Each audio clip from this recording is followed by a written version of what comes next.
Assalamualaikum warahmatullahi wabarakatuh. Balik lagi ke podcast Apa Kata Romansa. Hari ini kita mau ngapain nih Kak Zahra? Di sini kita akan mengangkat isu-isu yang lagi hangat nih guys. Waduh, hangat diapain tuh? Mau tahu? Lanjut part 2. Bercanda. Jadi di sini kita akan mengangkat isu-isu tentang Palestina dan juga Israel. Wah, beneran lagi hangat banget sih itu topiknya. Nah, tapi sebelum kita mulai, kayaknya kita kenalan dulu gak sih Kak Zahra? Soalnya kita kayak anak baru gitu ya. Masih kayak newbie. Waduh. Halo semuanya, nama aku Nafis dari Divisi Syiar. Halo semuanya, perkenalkan aku Zahra dari Divisi Syiar. Di sini kita nggak cuma berdua aja loh guys, ada narasumber yang kece banget dong. Boleh diperkenalkan? Halo teman-teman semuanya. Jadi, mungkin belum yang kenal aku, kenalin nama aku Nazwa Afifah Zain dari Divisi Syiar Romansa El Hakim. Halo. Halo Nazwa. Mungkin kita langsung masuk ke materinya aja ya. Kan di sini mungkin banyak teman-teman yang masih belum tahu, masih bingung apa sih latar belakang konflik antara Israel dan juga Palestina. Boleh dong ilmunya di-sharing-sharing Kak Nazwa. Boleh. Jadi, ini menurut sepengetahuanku ya, dari aku searching di internet ataupun dari sosial media yang lainnya. Jadi ternyata itu konflik antara Israel dan Palestina itu bukan seperti apa yang kita kira. Yang kita kira tuh kalau misalkan konflik antara Israel dan Palestina itu kan karena konflik agama gitu kan. Nah, ternyata tuh konflik mereka itu karena perebutan tanah gitu. Jadi itu awal mulanya pada tahun 1917.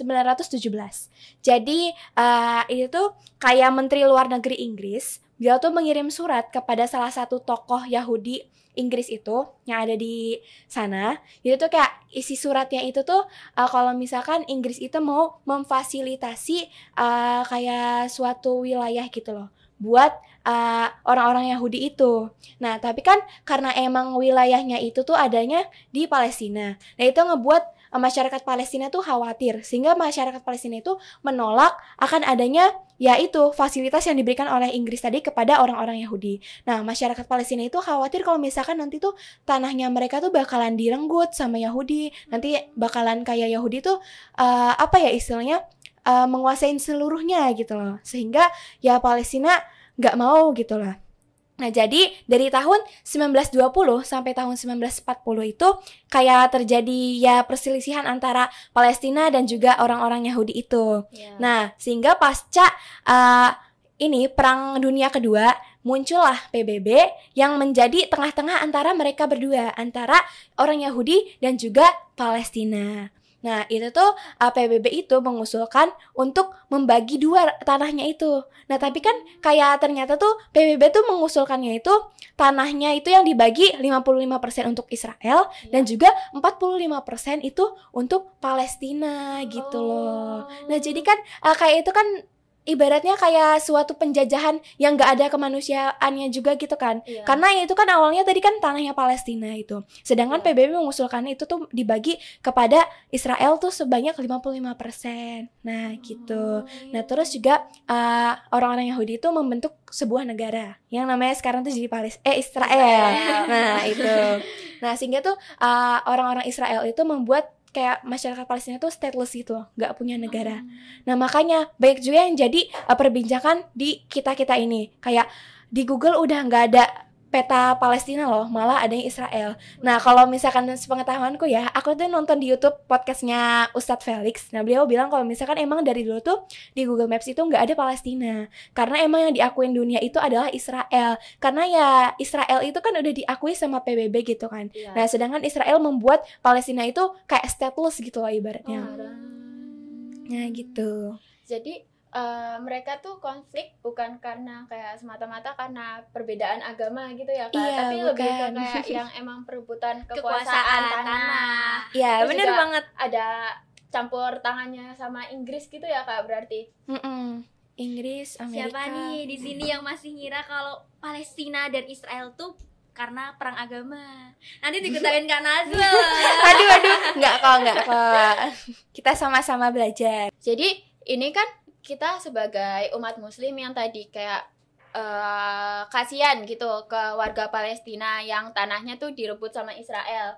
Tadi 55% ya. Iya. Nah, itu jadi kayak gimana caranya kita tuh bisa bantu Palestina. Jadi kita tuh ngelakuin boykot dengan tujuan biar mereka tuh kayak nggak bisa supply dana ke Israel. Gitu bukan Kak? Oh iya, jadi tuh karena kita ini kan sesama muslim gitu kan, gak cuman kita nih sesama muslim juga, tapi banyak kok negara-negara lain yang memboikot produk-produk Israel. Karena emang ya apa yang dilakukan oleh Israel itu udah di batas wajar kemanusiaan gitu loh. Mereka tuh memberontak secara ya benar-benar berontak gitu, berontaknya secara brutal. Sehingga kita nih untuk menunjukkan solidaritas kita sesama muslim juga sesama manusia gitu ibaratnya. Jadi kita tuh melakukan suatu kebijakan yang nantinya tuh bakalan berefek, bakalan membantu juga untuk masyarakat-masyarakat Palestina. Nah, seperti yang akhir-akhir ini diomongin yang juga viral di media sosial kayak di TikTok, kayak di Google atau segala macam, itu terkait pemboikotan produk-produk Israel. Nah, itu. Jadi asal mulanya boikot produk Israel tuh ya karena kita tuh menunjukkan solidaritas sesama muslim gitu.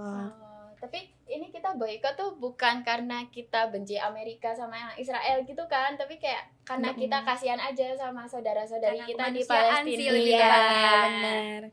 Supaya nantinya tuh dana-dana dari produk-produknya itu gak mereka gunakan buat nantinya perang melawan ini Palestina. Waduh, ngerinya ya guys.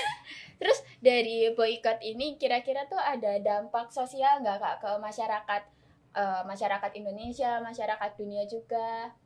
Kalau sepengetahuanku ya, jadi kan karena boikot produk-produk Israel sama boikot produk-produk yang kayak udah pro sama negara Israel, tuh kan kayak banyak dari produk-produknya Amerika ataupun yang lain sebagainya, itu kan pasti kan udah banyak juga kan tersebar di Indonesia. Nah itu kan pasti kan dari dulu sampai sekarang itu kan udah kita gunakan gitu loh produknya. Kita udah kebergantungan sama produk-produk itu. Nah, jadi kalau misalkan kayak kita tuh 100% mendukung boikot itu, nanti itu bakalan berdampak kepada kita juga. Yang nantinya kita tuh harus melakukan pembiasaan terhadap produk-produk dari kita sendiri gitu. Kita nyari alternatif produk lain yang mana tuh produknya tuh hampir sama kayak produk-produk dari Israel gitu. Jadi kayak ya dampaknya itu ya kita harus bisa menyesuaikan gitu loh, menyesuaikan diri dengan produk-produk yang ada di sekitar kita gitu.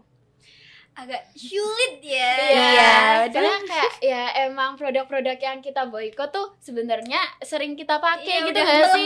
Gitu lah. Iya. Benar.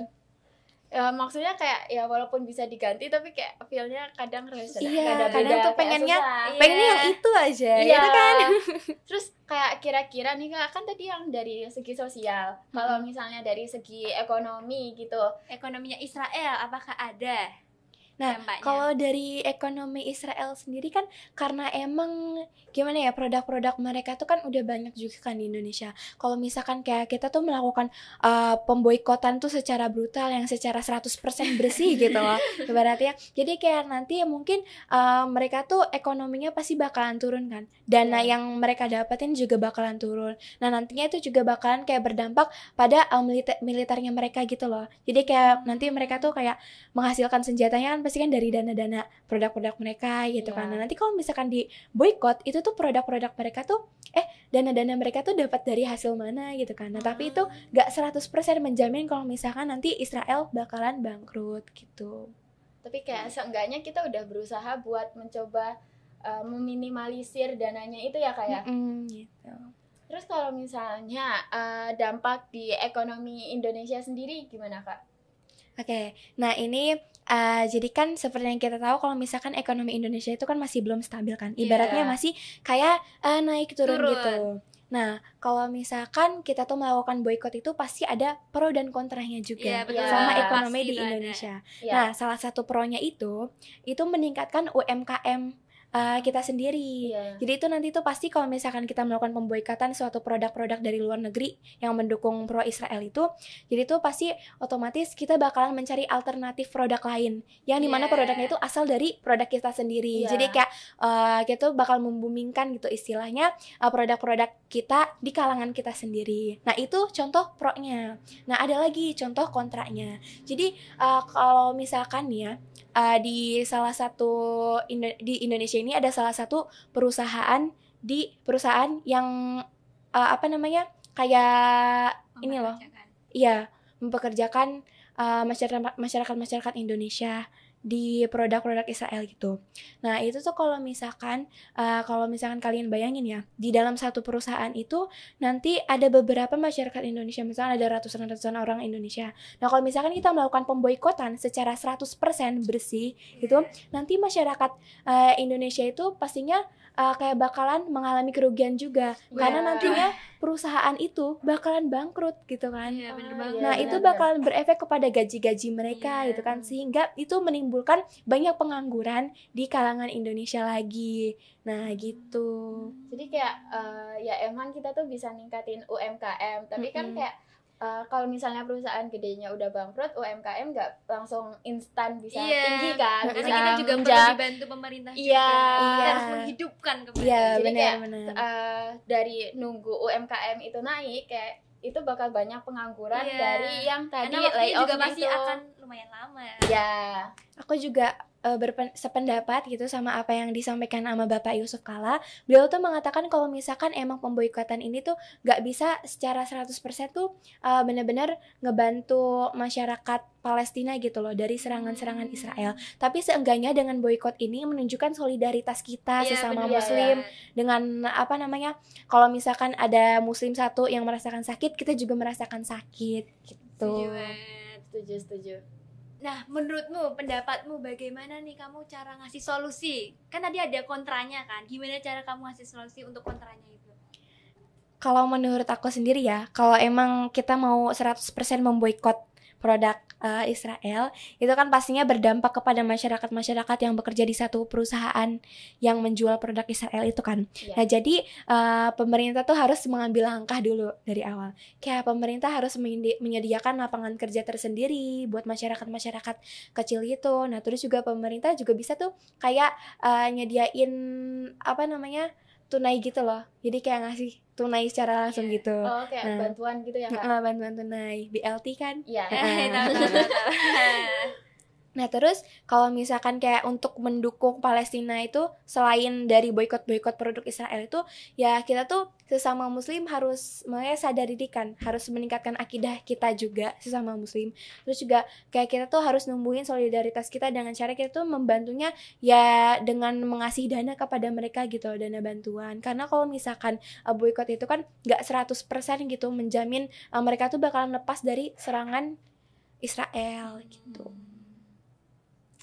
Begitu ya ternyata. Ternyata ribet juga ya, Kak, Nah, kalau misalnya kita mau boikot yang beneran sampai 100%. Karena kayak kita juga perlu bantuan dari pemerintah Iya, ternyata. bener banget. Tapi kadang juga topik ini terkait pro kontra boikot Israel itu juga sangat rawan sebenarnya Iya. dibicarain buat koar-koar Waduh, gitu kan. ngeri Aku banget mau ya. boikot produk Israel gitu kan. Jadi terus juga ada orang yang berpendapat kalau misalkan boikot produk Israel tuh bakalan dapat kontra yang kayak gini. Nah itu kan seolah-olah kan pandangan masyarakat itu kayak kita tuh wah dia nih nggak ngedukung MUI nih Iya. buat ngeboikot produk Israel. Padahal kalau misalkan itu kan nggak bisa diukur dari itu kan. Iya. Kita tuh harus bisa melihat juga dampak-dampaknya kepada Indonesia Bener sendiri tuh banget. bagaimana, dampak kepada diri kita sendiri tuh gimana. Pasti kita kan juga gimana ya, susah gitu loh buat terhindar dari apa namanya produk-produk yang udah kebergantungan dari dulu Iya. sampai sekarang gitu kan.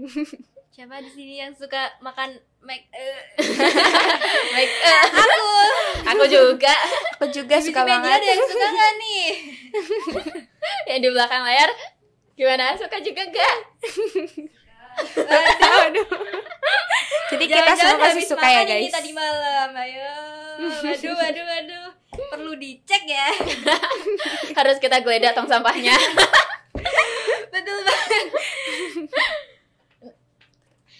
Waduh, wawasan Kak Najwa ini sudah tidak diragukan lagi ya Waduh, teman-teman. beneran keren banget deh. Kita nih yang dengar melongo ya. Iya betul. Dari tadi kita cuma iya bener. Karena kita wawasannya juga masih kurang banget, maaf ya Kak Najwa. Aku juga masih sama-sama belajar. Jadi kita di sini sharing-sharing aja gitu kan. Iya. Semoga teman-teman di rumah bisa mendapatkan ilmu yang berkah dari Kak Najwa.